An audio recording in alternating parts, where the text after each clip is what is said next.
Okay, I'm back. So, we're now on Christmas week.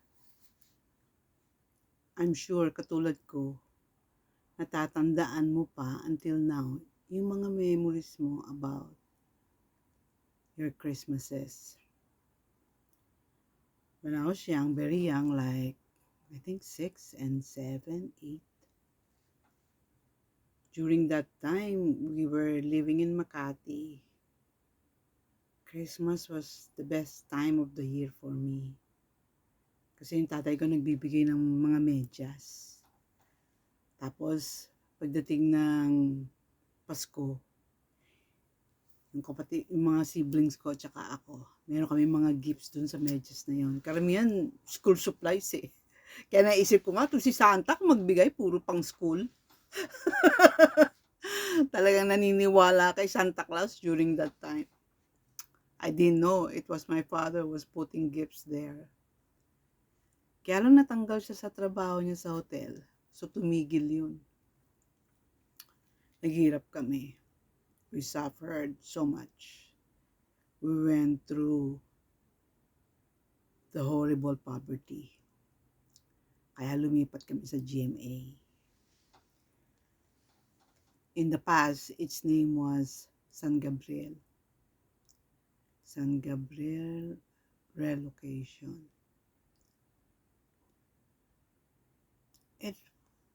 It was there that I experienced sad Christmases. Sad kasi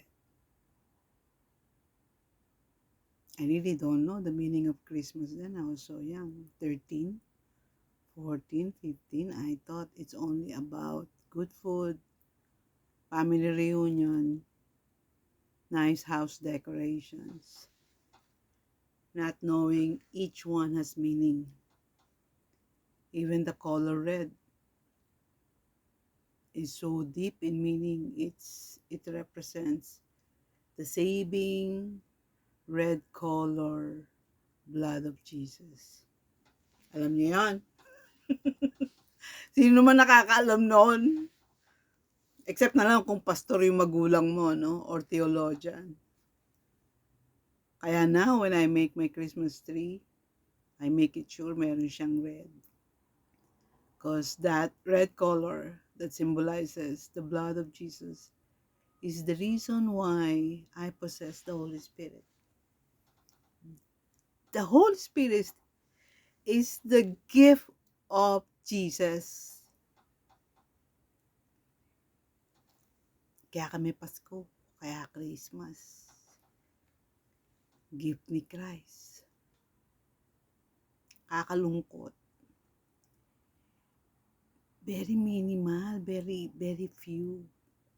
Kung siguro sa 1,000,000 may 10 lang na nakakaalam or merong Holy Spirit.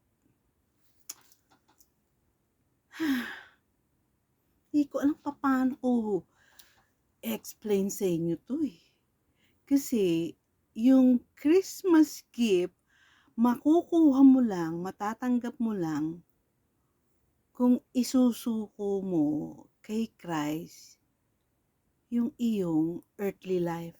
Like, ayoko na nito, pagod na ako. Ikaw na lang gusto ko. Doon darating siya. Because the Lord is a gentleman.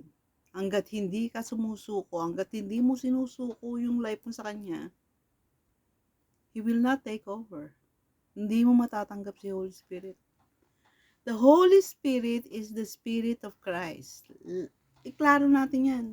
The Holy Spirit is one with Christ. Kaya nga when you receive Jesus, the consequence of that is you receive a new nature. Kaya tinatawag kang born again. Nagiging Christian ka. Pumapasok si Christ sa'yo. And the Holy Spirit is the Spirit of Christ. Kaya ang may totoong Christmas, mayroong Holy Spirit, Spirit ni Christ. I hope you have that this Christmas.